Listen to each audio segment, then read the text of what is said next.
Yo, what up guys, it's Brennan, and it's been a while since I've made a video, but this video I wanted to make in order to help people actually improve their aim for a lot of video games. And I'm not going to be showing you a traditional aim trainer, as I think they do fundamentally lack my philosophy for how you should improve your aim in a game.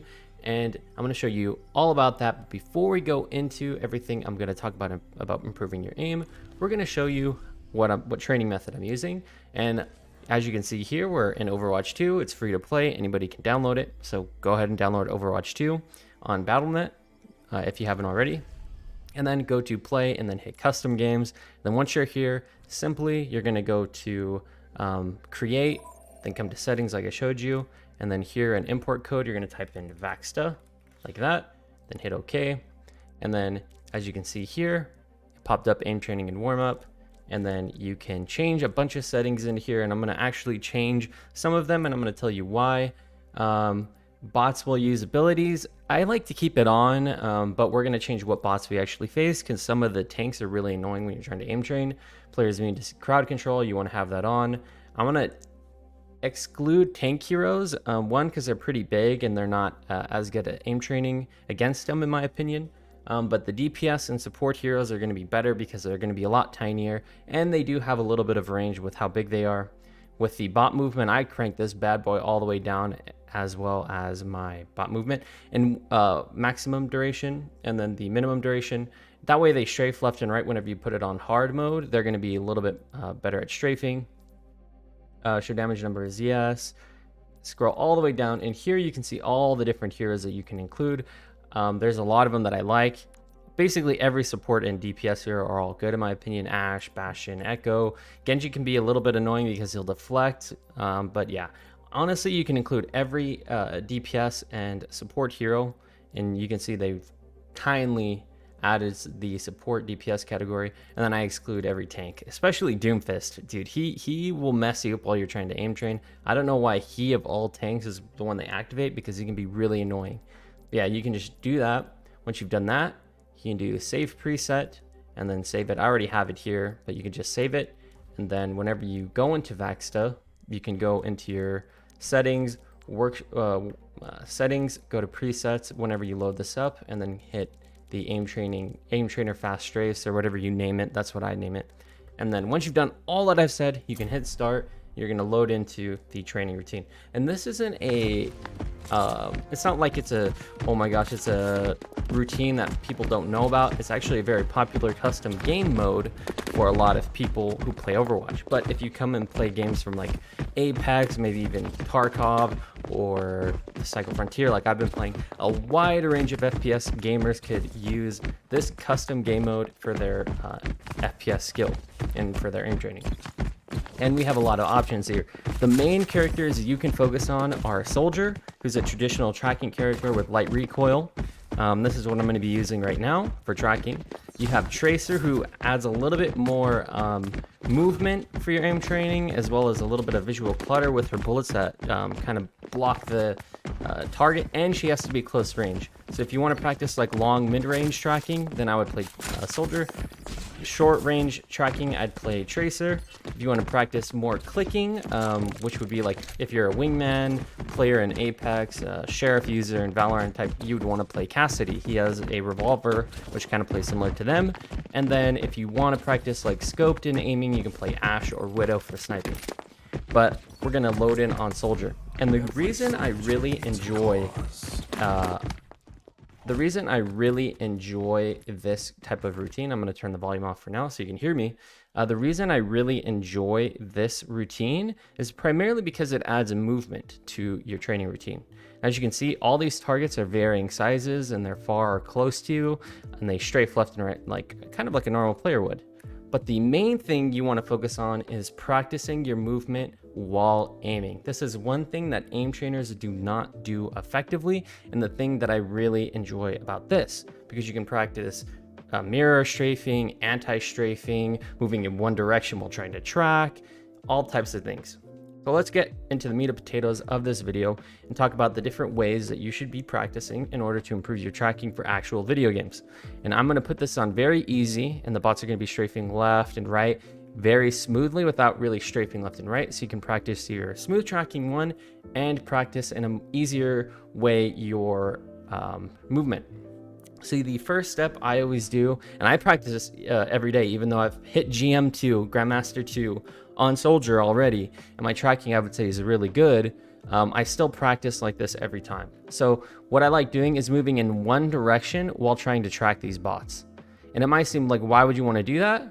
Well, one, if you're trying to move from terrain, you're trying to move from point A to point B while trying to track, and you're not being shot specifically by any target, then you can simply move in one direction and practice tracking. And this is really important. In a lot of games, you're going to have a lot of moments where you need to move in one direction in order and still be hitting the target.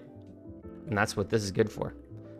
And you can change how long you need to practice this, but you should always be practicing moving in one direction while tracking. Now, I'm not going to be doing the best at tracking because I'm going to be talking, but you get the general idea. And what this will do, though, is sometimes the target will be, you'll be mirroring the target like I am now, where you don't have to move your crosshair. Sometimes the target's going to be moving in the opposite direction, and you'll be practicing anti-mirroring tracking. And it's pretty simple, and it'll be a good baseline for you practicing your smooth tracking. So after you've done that, you're going to incorporate a couple of light strafes while tracking these very easy targets. So you're going to be strafing left, and right at varying speeds. You can even do left, right, and then long strafe, left, right, left, right, left, right, left, right, left, right. And while practicing these targets, that'll help you out with your performance. And then another thing I like practicing as well is practicing your mirroring technique, where you explicitly try to mirror the target's movement, which is mirroring, if you don't know, is simply if they're moving to your right, then you move to your right. So if the Ash is moving to the right, so I'm going to be moving to the right as well. And I really don't have to move my mouse at all because our movement speed is exactly the same. And I can basically just mirror their movement and track them perfectly because I don't have to move my mouse. And this is a technique that a lot of aim trainer players look down on. I kind of look down on it too because you're not actually aiming, but it is a very important thing to know when you're playing a game, is that you have the capacity to mirror strafe people with and basically have perfect accuracy. You're going to be an easy target to hit yourself, but it's a good way to finish off kills on people who are low and you don't really care about taking damage. The next step you can do as well is anti-mirroring, which is the exact opposite, where say this Torbjorn character is moving to his left, I'm going to be moving to my left, and I'm going to be moving to my right. So Anna, let's see if we can find a target. Okay, yeah. So I'm moving to my left, he's moving to the right, and I'm just tracking him while moving in the opposite direction. And this is going to be very important as well. It's a very basic technique, but it's going to help your smooth tracking while practicing a crucial technique in moving. Everything's been pretty basic from what I've shown you here, something you can easily do in an aim trainer. But the next step I like doing is now you're going to spice it up a little bit. And this is where what I showed you, very light strafing, where you go left, right, left, right. Now we're going to be trying different techniques to where you're going to be actively fighting somebody, where before all the different movement techniques and tracking that I just did is going to be important when you're not being actively shot at. It's honestly going to happen in every game you play. So if you're playing Apex and say your teammate is shooting somebody and you don't need to move erratically because you're not actively being shot at, then just mirror strafing or anti-strafing and tracking somebody perfectly is going to be really important, and that is what you can practice here. But let's say you're actively fighting another player and they're shooting at you and I'm shooting at them. Then is when you're going to want to incorporate fast strafes, crouch strafing like this, what I'm doing here, and strafing with jumps occasionally, which in a lot of games isn't very good when you jump strafe. But if you're playing Overwatch and you're fighting a projectile hero, then jumping is actually very important, because they're going to shoot a projectile at your head, and then as it's flying towards you, you can jump in the air to avoid getting headshot and killed instantly. Especially good against Hanzo. I hate this character. But basically, when you're doing this very easy mode, you're just going to be strafing left and right very rapidly. You can change the speed. You can do very quick strafe, so you basically spam AD spamming while trying to track, or you can do a little bit less sporadically, but still very frequent AD strafes. And then lastly, you can do crouch AD strafing, where you basically spam crouch, which is good against headshot type guns like a Wingman in Apex, or if you're fighting a Cassidy or Ashe or Widowmaker in Overwatch. This is going to be very important. And that's what I like about the Overwatch aim trainer, is that it has recoil. You can practice your movement while having, shooting bots that are at varying speeds. And there's visual clutter. Like when I shoot my gun on a soldier, there's recoil and there's muzzle flash. Now, not as much clutter as in a game like Apex, but it's more realistic to an actual game. And movement is one of the most important things in an FPS game, and something that you're not really taught in an aim trainer. I feel like this is mainly the reason why a lot of people who play aim trainers have a very hard time in actual games, because when they're trying to move correctly, if you're trying to AD spam, strafe left and right slowly, all these different movement techniques, well, you're shit out of luck, and you have to actually learn how to do all that while aiming properly. And yeah, it takes a lot of time for a lot of people adjusting who play a lot of Kovacs or AimLab to play an actual game and be able to track effectively. So as you can see here, it might take you, I've practiced it a lot, so it might take you, a good amount of time before you can get a really good accuracy while strafing rapidly or changing your strafing pace, all that good stuff.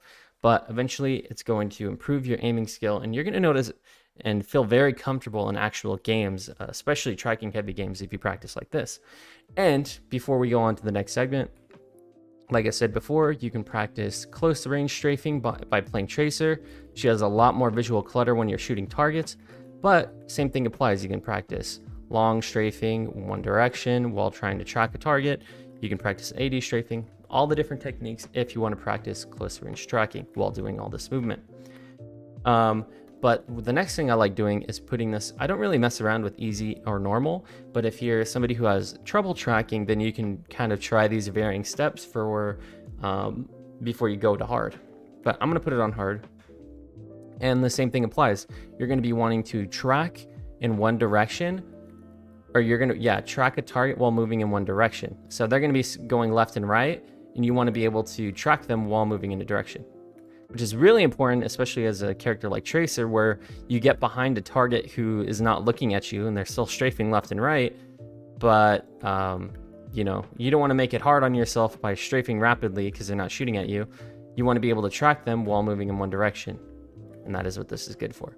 So you can spend a couple minutes, maybe even 5 minutes, just tracking things while moving in one direction. And then after doing this for a certain amount of time, you can move on to doing what I said before, anti-mirroring or mirroring techniques. So if I want to anti-mirror it, every time the bot moves to my left, I move to my right. And you can see it's kind of hard when the targets are like have a Lucio speed boost. And I'm trying to track them, they're a lot faster. But you get the idea. And then let's try mirroring now. And you can see how much easier mirroring is than anti-mirroring. So I'm just mirroring the bot movement. And lastly, we can go into more strafing techniques where we slowly AD strafe while moving. And the great thing about this moving is that when you get into an actual game and you have to incorporate different movement techniques depending on who you're fighting, it'll be a little bit more seamless compared to if you don't practice your movement. In an aim trainer, you're going to have to be like, oh god, I got to AD strafe because I'm in a 1v1 and I just forget how to aim because I haven't practiced it. I'm trying to focus too much on my movement and my aim has gone down the drain. That is why this custom game mode is really important, because you won't, movement will become second nature and your aim won't diminish every time you're trying to move rapidly or slowly in one direction. You're mirroring, anti-mirroring, all of that is going to be a lot better. And if you say play a game like Valorant, you can do the exact same thing while playing Cassidy, who is more of a single shot type hero, like you would be one tapping in Valorant. Now, is it the best practice for attack FPS game? I don't know. But I think if you want to practice your tracking, if you're a Valorant player, this is a really good way to do it because you're practicing on moving targets.